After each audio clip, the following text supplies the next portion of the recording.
of Engineering, Troy White.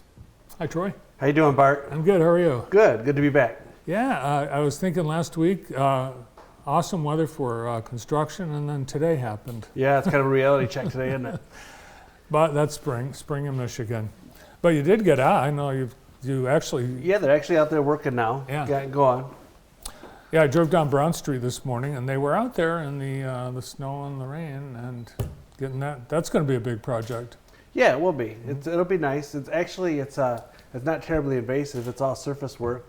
We'll be narrowing the road up a little bit, putting in a new trail, from Morrell up to Michigan Avenue, and then repaving the street. Are you going to try to match the trail that already exists from Morrell to the park? Yeah. Actually, what it'll match the trail that goes from the park up to Morrell, and also the trail that goes out of Michigan Ave from Brown up to downtown. So, really, what it'll do, it'll close a gap from the park to downtown. Well, I'm sure your engineering whizzes are going to do the math on this, but we're going to have miles and miles of non-motorized trail in this community. Yeah, especially in the south half of the city. We've got a great network. I think we've got I can't imagine there's many communities that got it better.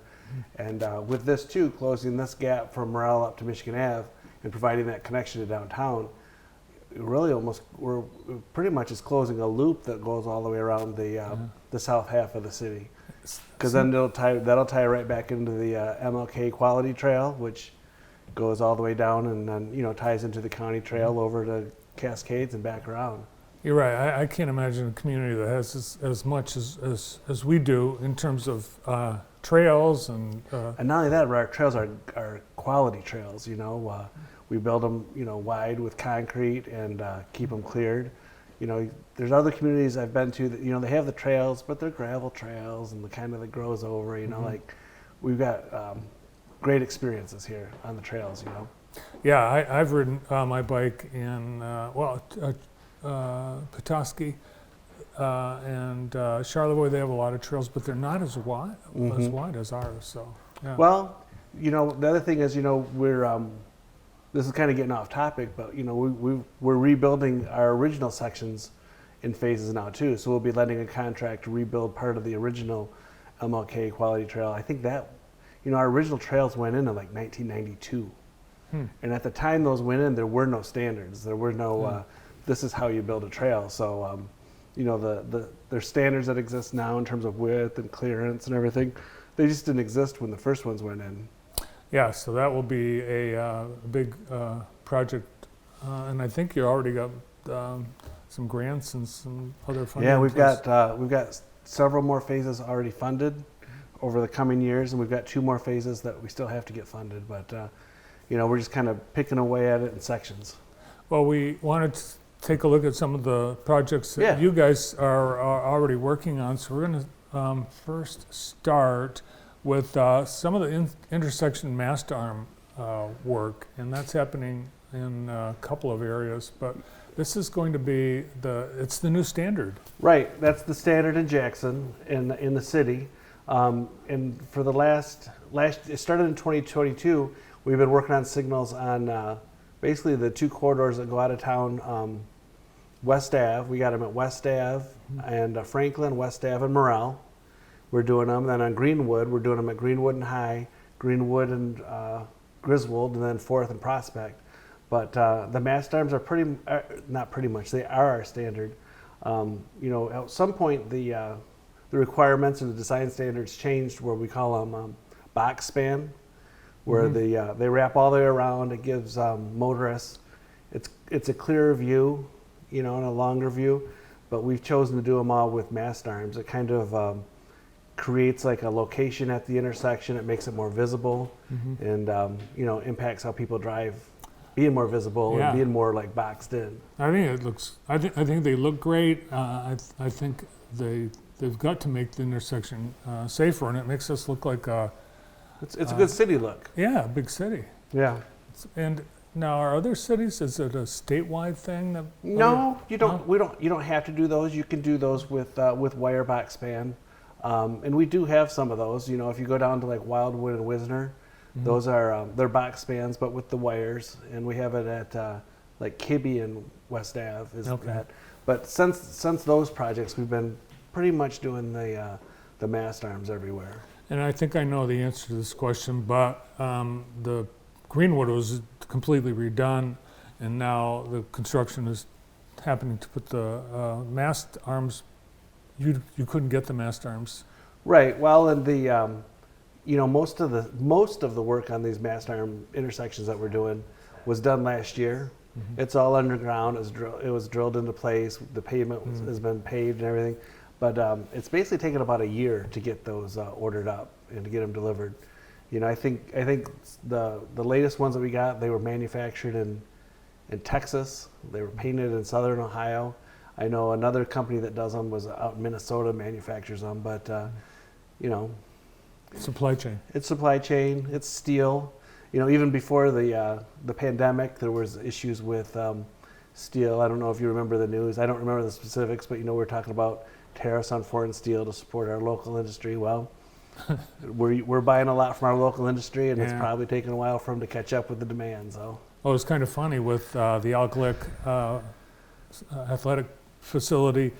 Even they couldn't get yeah, steel. you think of with that name, yeah. So one of the streets that is under construction, this is going to be a pretty major project, and that's Perrine Street, and you're already at work. Yeah, on they that. started last week mobilizing, pulverizing pavement, and then today, I think that must have been taken today, they started installing water main. That's one of our local street projects, and it's going to be a complete reconstruction. We're going to replace the water main, replace water services, and that's one of those streets too that has an old brick sewer. So the brick sewer will be replaced with new PVC pipe, and then we'll rebuild the road on top of it all. So what's the timeline for this? You've actually closed the street, obviously. Yeah, it's just a local street, so it's closed for everyone to drive through because there's no need to. People who live down there, they'll be able to get to their driveways. We'll get them in and out, but they will be driving through a construction zone, and it's going to be all summer pretty much working on that by the time you do the water and the sewer and the street work.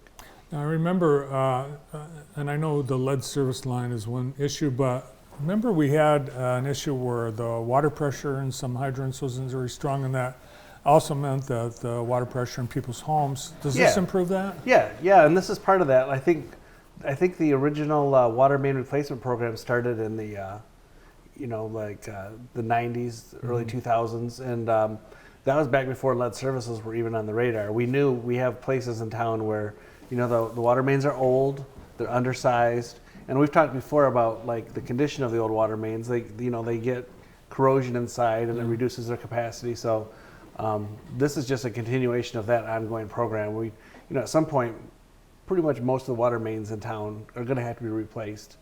And you're using the green PVC? Well, yeah, and like in that picture you saw the green PVC pipe.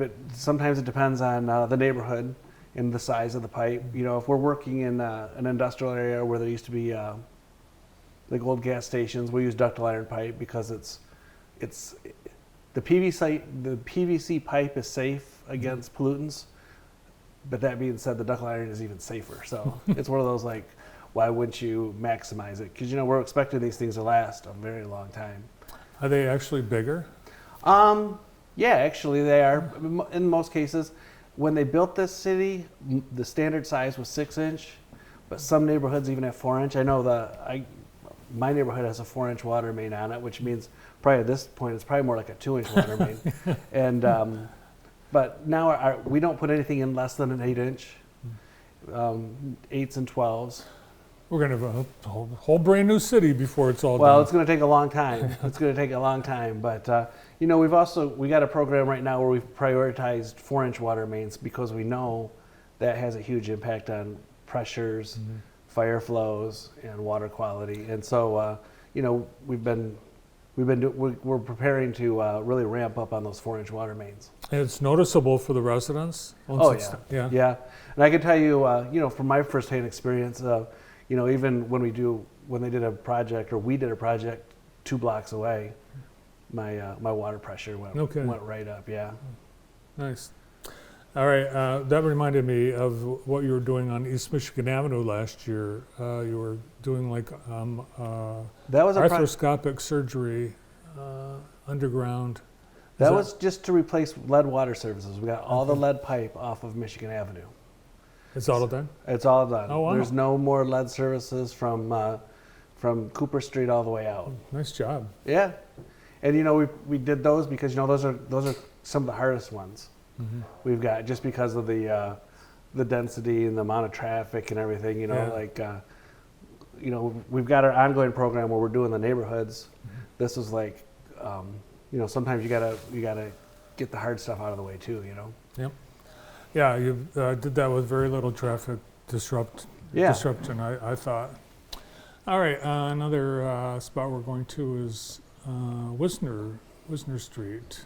And what are you doing on Wisner? Oh, there? Well, right now what you're seeing, when you see that construction going on, that's consumers right now. They're replacing gas main in anticipation of our project. What we'll be doing here shortly will be milling off the surface and repaving it. It's not going to be a full depth thing. We're not replacing the water main or the sewer. It's basically a heavy maintenance job. Like we know we would love to do the full depth and redo everything. It's just not feasible right now from a financial standpoint. But we also know it's so bad that something's got to be done. So we're going to give a new service and give it a little longer life.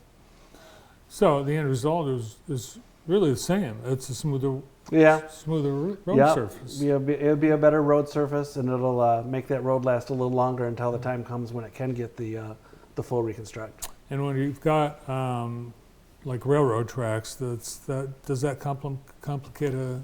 Yeah, big time. Yeah, because you really, we can't be working in the railroad right away without the right permits, and rightfully so. The railroad takes it very serious in terms of making sure there's flagmen out there and everyone understands what's going on, and because there's no small railroad incident, so you got to make sure that there's none. Right. Yeah, and we don't want to be one of those communities. Right.